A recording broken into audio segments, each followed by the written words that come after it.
안녕하세요.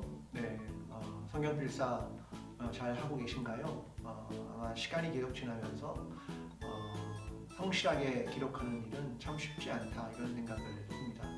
여러분 끝까지 잘 감당하시고 또 읽은 것 중에 마음에 느껴지는 것, 질문들 이런 것들을 함께 좀 나누면 좋을 것 같습니다. 오늘은 이제 출애굽기 15장부터 21장까지의 내용을 나누게 되는데요. 이제 무대가 바뀝니다. 그러니까 그들이 살았던 삶의 터전이 애굽이라는 곳에서 광야로 나오게 되는 대전환을 경험하게 되는 것, 그런 것이 바로 그들의 새로운 광야의 삶을 시작하는 것이 오늘 내용들인데요. 광야라고 하는 것은 사실은 뭐 정주하는 곳은 아니죠. 그러니까 가나안처럼 계속해 살아가는 것이 아니라 어쩌면 그냥 거쳐가는 공간, 거류하는 곳, 뭐 이런 개념들이 사실 광야라고 하는 것 아니겠습니까? 예전에 이제 대전에 있는 한 목사님을 찾아간 적이 있었는데요. 함께 이제 만나면서 이런 얘기 저런 얘기 하다가 그런 얘기 하더라고요. 대전이라는 공간은 거쳐가는 곳입니다. 남쪽에서 북쪽으로 올라갈 때 그냥 스쳐 지나간대요. 그래서 사람들이 찾아오기도 하지만 계속해서 함께 뭔가를 나누긴 되게 어렵다. 이런 얘기를 하는 걸 보면서 이게 지나가는 공간들은 그냥 살아가는 공간하고는 조금 다른 경험을 하게 되는 것 같습니다.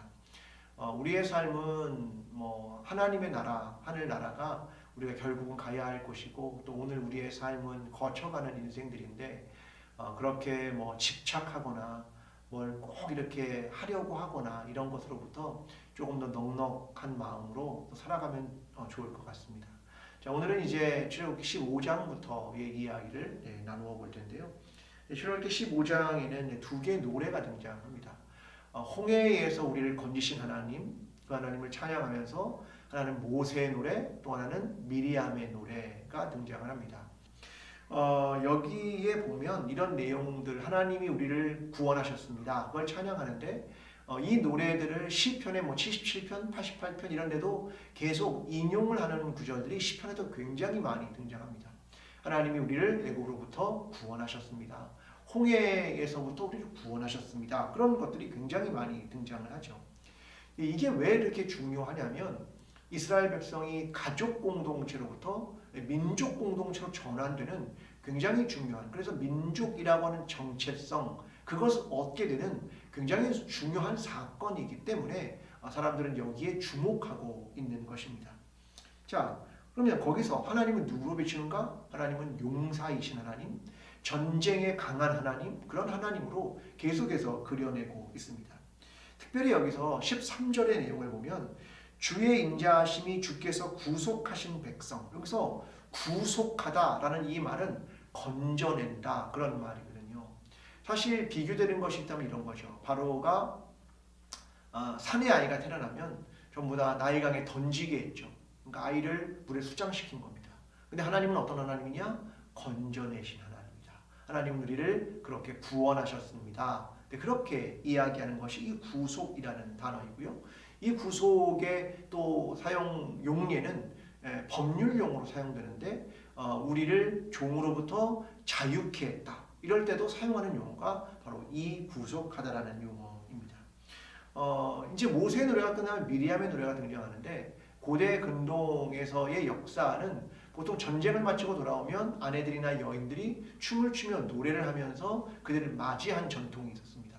그러니까 이게 미리암의 노래라고 하는 건 미리암이라는 여선지자가 이 노래를 선창한 것으로부터 시작해서 이것을 미리암의 노래 이렇게 부른다고 이해하시면 좋을 것 같습니다.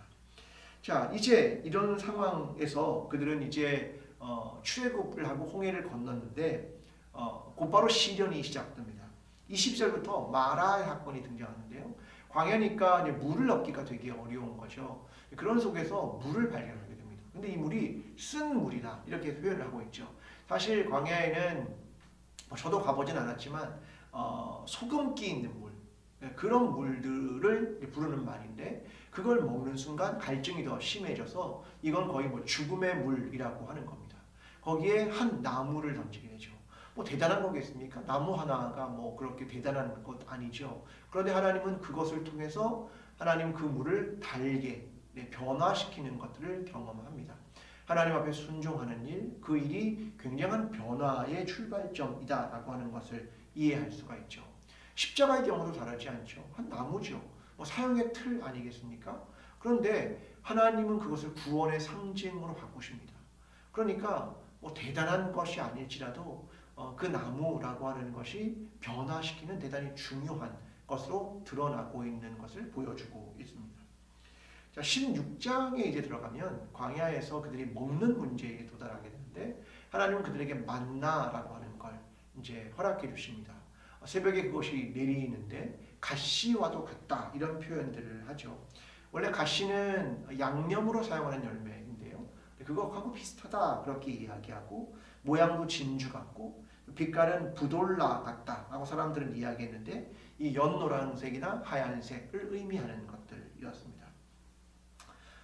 예를 들면 지혜서 같은 외경에 보면 이런 표현들도 있습니다. 사람들이 원하는 맛이 났다.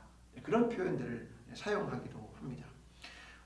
그런데 이게 하나님의 은혜죠. 하나님께서 값없이 우리에게 허락해 주시는 은혜가 무엇인가? 이게 광야를 통과하는 사람들에게 주신 은혜라고 하는 것입니다. 예를 들면 우리가 한 200만 정도의 사람들이 나왔다고 추측해 볼 때 그냥 결국 한 끼 식사를 하더라도 5천원만 자라도 100억입니다. 그러니까 이게 내린다고 하는 건 엄청난 양의 것일 뿐만 아니라 경제적인 오늘날로 말하면 경제적인 효과 이런 것도 대단한 겁니다. 한 끼당 100억인데요. 그러니까 이런 상황들이 계속 그들에게 펼쳐지면서 하나님이 얼마나 값없이 주시는가라고 하는 것을 이야기합니다.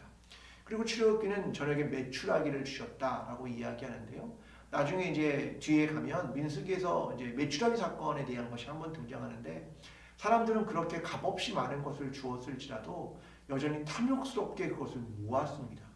시편은 그래서 뭐라고 말하냐면 이렇게 이야기하죠. 그들이 이게 원하는 것을 주셨다. 그러나 그들이 어떻게 했느냐? 요구하는 것을 주셨을지라도 그 영혼을 파리하게 하셨도다. 이게 시편 106편 15절이거든요. 그러니까 그들이 원하는 걸 탐욕스럽게 얻으면서 영혼이 파리하게 된 겁니다. 그러니까 이게 사람이 가지고 있는 탐욕의 문제를 제시하기도 합니다. 우리는 하나님의 은혜가 무엇인지를 알아야 하고 또 이번 주에 우리가 그 설교도 했지만 지난 주일이겠네요. 설교도 했지만 중요한 건 우리에게 값없이 주어지는 햇살들, 달빛들, 바람들 이런 것들이 값없이 주어지는 것들이 얼마나 소중한 것인가 이런 것들을 우리가 잊지 않고 살아가는 게 참 중요한 것 같습니다. 자, 출애굽기 17장으로 가면요. 다시 신광야에 이르는데 또다시 목마름이라는 게 시작됩니다. 이 고통의 반복은 참 힘든 겁니다. 그게 얼마나 힘든지 아니까 두 번째 반복은 또 힘든 거죠. 또 이것이 쉽게 해결되지 않는 걸 알았기 때문에 그렇습니다. 그들은 결국 하나님과 다투고 하나님을 시험하게 됩니다. 하나님은 이번에 르비딤이라는 곳에서 반석에서 물이 나게 하죠. 모세가 지팡이로 그것을 치게 되는 사건이 벌어집니다. 이후에 바울은 신약시대에 그 반석을 따르는 반석이었다 이렇게 기록하면서 그것은 예수 그리스도를 상징한다 이렇게 이야기합니다. 그러니까 바위가 따라다니면서 물을 계속 공급한 거죠. 그 많은 사람들이 물을 먹으려면 엄청난 요만큼 물이 나와가지고 다 죽는 거죠. 강이 나와야 되는 상황이라서 그렇게 표현을 하게 되는 것입니다. 자, 또 그 다음 이어지는 사건은 아말렉과의 전쟁인데 아말렉은 성경에선 거의 육체를 가리킵니다. 그리고 하나님은 아말렉이 원수라고 말하고 그리고 그들을 진멸하라고 말합니다. 이미 광야에서 그들은 이제 전투를 시작하게 되고 그리고 그 이후에 사울 왕 때도 역시 아말렉을 진멸하라고 하지만 사울도 역시 그렇게 하지 않게 되는 역사를 보여주고 있습니다. 이 전쟁에서 승리하기 위해 모세가 손을 들고 또 아론과 훌이 옆에서 이걸 함께 들면서 함께 기도했던 일들을 우리가 알고 있습니다. 어떻게 함께 동역할 것인가 또 승리가 하나님께로부터 있다 이런 것들을 기억하는 것입니다. 출애굽기 18장은 모세의 장인 또 미드로의 제사장인 이드로의 이야기가 등장합니다. 이드로가 이제 모세를 만나는 장면에 등장하고 이드로는 모세를 만나면서 하나님을 찬송한다. 그리고 하나님이 모든 신보다 위대한 크신 하나님이다라고 고백을 하게 됩니다. 그러면서 그가 옆에서 모세를 가만히 보니까 하루 종일 재판을 하는 겁니다. 그래서 이제 어떤 조직과 제도를 만들 필요가 있다라고 생각을 하게 되고 제안을 하게 되죠. 그래서 뭐 10부장, 50부장, 100부장 이렇게 나누어서 이제 그룹핑을 해가지고 한 제도를 만들고 그렇게 재판을 하게 되는 것들을 만들게 됩니다. 어쩌면 이런 구조죠.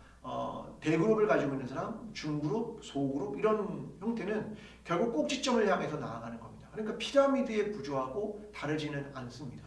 그러면 애굽이 가지고 있는 구조하고 뭐가 다를까? 사실 구조상의 문제라기보다는 중요한 구절이 하나 등장하는데요. 예를 들면 21절입니다. 이렇게 이야기합니다. 너는 또 온 백성 가운데서 능력 있는 사람들 곧 하나님을 두려워하며 진실하며 불의한 이익을 미워하는 자를 살펴서 백성 위에 세워라. 그러니까 이들이 중요한 건 뭐냐면 사람입니다. 제도가 아니라 사람이다. 어떤 사람? 여호와를 경외하는 사람, 또 진실한 사람, 그리고 불의한 이익을 탐하지 않는 사람. 그러니까 어떤 사람을 세우느냐가 사실은 제도보다 더 중요한 것이라고 생각을 합니다. 그래서 18장은 결국 제도와 사람을 세우는 일, 그것을 진행했다라고 하는 내용입니다. 자, 19장에 이르면 이제 시내산에 도착을 하는데요. 떠난 지 3개월째 첫째 달 되는 날 거기에 이제 시내산에 도착을 하게 됩니다. 자, 하나님은 이렇게 말합니다. 내가 애굽에서 너희를 독수리의 날개로 업어서 너희를 여기까지 데리고 왔다. 그러면서 이제 너희가 내 소유가 되고 제사장 나라가 될 것이다. 이 표현을 합니다. 자, 제사장 나라란 그들에게 어떤 역할이 부여되는 거고 너의 존재는 뭐냐면 내 소유라는 겁니다. 여기서 내 소유라는 말은 그냥 내 거야 이런 말이 아니라 왕의 소유이다 이런 말입니다. 그러니까 값진 것이다. 되게 소중한 것이다. 이 왕의 소유물로 너를 내가 내 소유로 만들어 라고 하나님 말씀하시는 것입니다. 또한 하나님의 백성이다라는 말은 히브리어로 암이라는 말인데 이거 원래 가족이라는 말입니다. 넌 내 가족이야. 그렇게 하나님께서 이스라엘을 이름도 없는 노예들, 그 노예들을 하나님 불러내셔서 내 백성, 내 소유, 제사장 나라를 삼기를 원하시는 것이 이 시내산 언약이라는 것의 중요한 핵심적 내용입니다. 그리고 하나님은 이제 시내산에 오실 것을 말씀하시고 너희가 정결하게 준비할 것을 말씀하고 계십니다. 출애굽기 20장에 가면 우리가 잘 아는 10계명이 처음으로 등장하고 있는 부분입니다. 10개의 계명인데 앞에 4개의 계명은 하나님에 대한 것, 또 뒤에 6개는 인간에 대한 것입니다. 그러니까 여기에 대한 내용은 하나님과 이웃을 어떻게 사랑할 것인가 라고 하는 내용을 보여주고 있는 겁니다. 저희가 이제 그 묵상을 하는 검은 불꽃에도 이야기를 했지만 토라라고 하는 것은 누구를 얽매이기 위한 게 아니라 우리에게 울타리를 치고 우리가 그것을 기쁘게 또 자유함 안에서 선택하게 되는 그런 것들을 의미하는 것들입니다. 그래서 이 계명은 하나님의 백성을 삼은 사람들이 과연 어떻게 살아가야 할 것인가 거기에 대해서 주어지는 것, 이것이 10계명의 내용입니다. 자, 출애굽기 21장에 가면 이제 법에 대한 이야기를 점점 조명을 하고 있는데요. 이스라엘은 이집트의 종으로 있다가 해방되었죠. 그러면서 하나님은 이 종에 대한 법을 주십니다. 그들은 6년 동안 일하면 7년째는 자유하게 된다 이렇게 말합니다. 남종이나 여종이나 관계가 없다.